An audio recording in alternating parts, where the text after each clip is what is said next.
Everyone, welcome back to civil staff IAS. मैं हूं आकृति बंसल।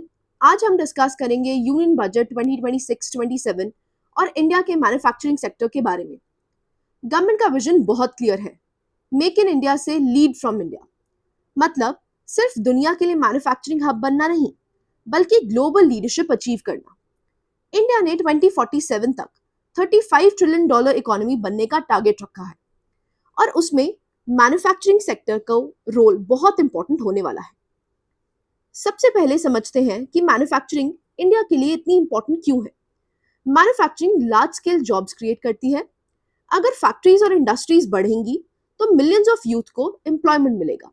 दूसरा, एक्सपोर्ट्स इंक्रीज होते हैं और फॉरेन एक्सचेंज अर्निंग्स बढ़ती हैं। तीसरा, इंपोर्ट डिपेंडेंस कम होती है।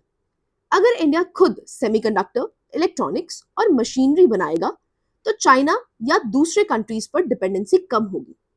अभी चैलेंज ये है कि इंडिया का मैन्युफैक्चरिंग शेयर जीडीपी में सिर्फ अराउंड 18 to 19% है। गवर्नमेंट का टारगेट इसे 25% तक लेके जाना है। इस बजट का फोकस टेम्पररी फ्रीबीज पर नहीं, बल्कि लॉन्ग टर्म कैपेसिटी क्रिएशन पर है। गवर्नमेंट इंडस्ट्रियल इकोसिस्टम को स्ट्रेंथन करना चाहती है।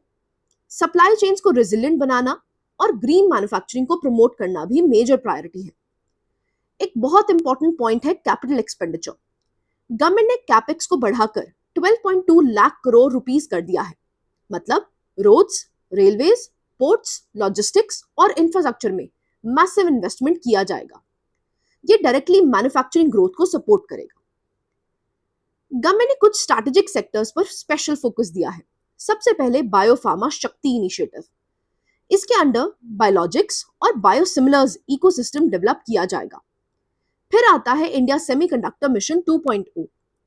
इंडिया अब सेमीकंडक्टर इकोसिस्टम डेवलप करना चाहता है ताकि चिप इंपोर्ट्स पर डिपेंडेंसी कम हो और इलेक्ट्रॉनिक्स कंपोनेंट्स मैन्युफैक्चरिंग के लिए भी ह्यूज पुश दिया गया है।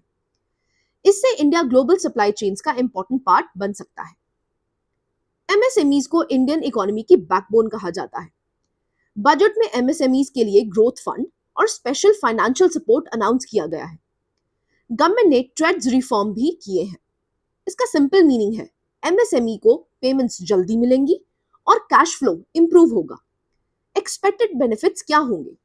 वर्किंग कैपिटल एक्सेस इजी होगा, डिलेड पेमेंट्स कम होंगे और स्मॉल बिजनेसेस को ग्रो करने में हेल्प मिलेगी। मैन्युफैक्चरिंग ग्रोथ के लिए इंफ्रास्ट्रक्चर बहुत इंपॉर्टेंट होता है। Government 200 legacy industrial sectors clusters को भी मॉडर्नाइज करेगी। 3 नए केमिकल पार्क्स एस्टैब्लिश होंगे प्लग एंड प्ले मॉडल पर।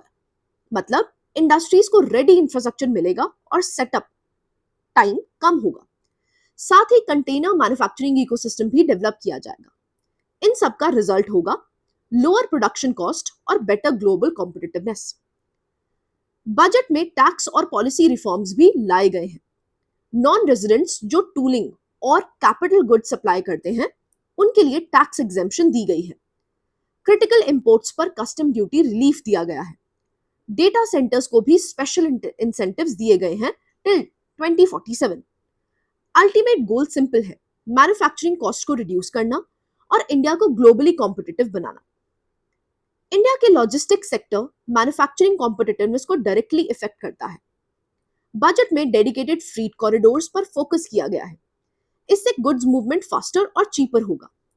नेशनल वाटरवेज को भी एक्सपैंड किया जाएगा और एक infrastructure risk guarantee fund create किया जाएगा ताकि प्राइवेट इन्वेस्टमेंट अट्रैक्ट हो सके। अगर हम मैन्युफैक्चरिंग पॉलिसीज का एवोल्यूशन देखें तो 3 मेजर फेजेस दिखते हैं। 1991 to 2010 में फोकस लिबरलाइजेशन और एफडीआई रिफॉर्म्स पर था।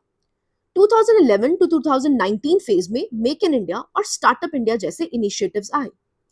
2020 to 2025 फेज में पीएलआई स्कीम और लॉजिस्टिक्स रिफॉर्म पर एम्फेसिस दिया गया। अब चैलेंजेस की बात करते हैं।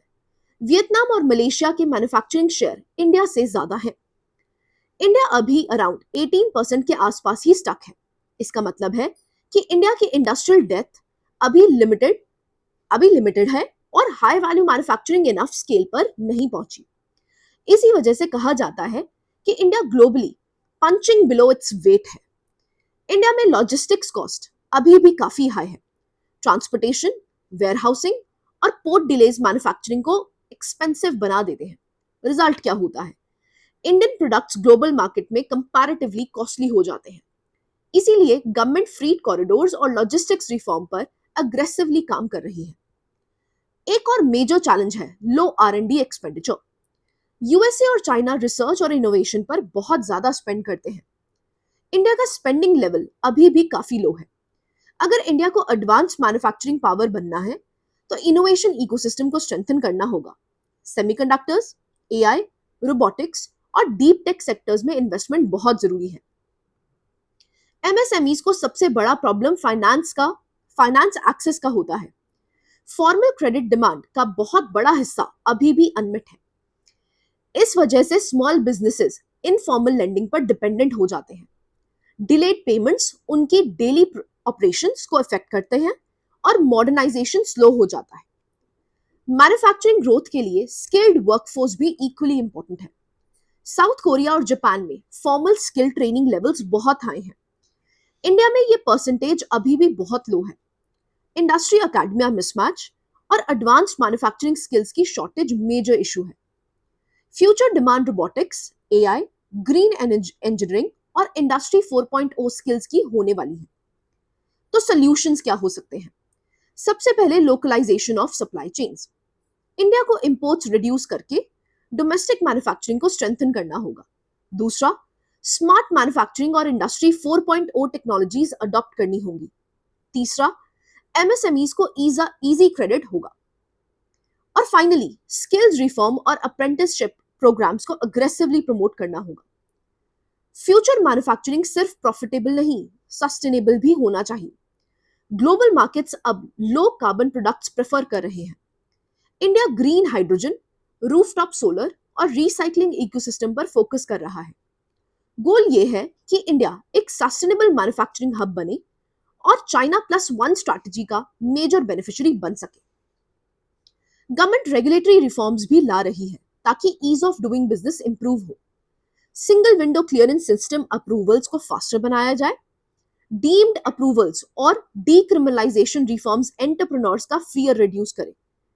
Fast track commercial courts industrial disputes को जल्दी रिजॉल्व करने में हेल्प करें। इससे इन्वेस्टर कॉन्फिडेंस भी इंक्रीज होगा। तो ओवरऑल विजन क्या है?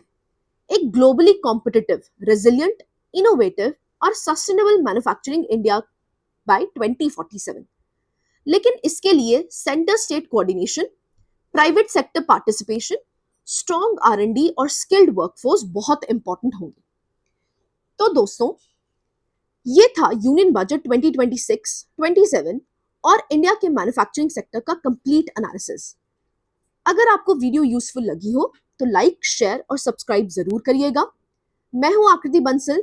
मिलते हैं नेक्स्ट इंफॉर्मेटिव सेशन में। Thank you and all the best for your UPSC journey.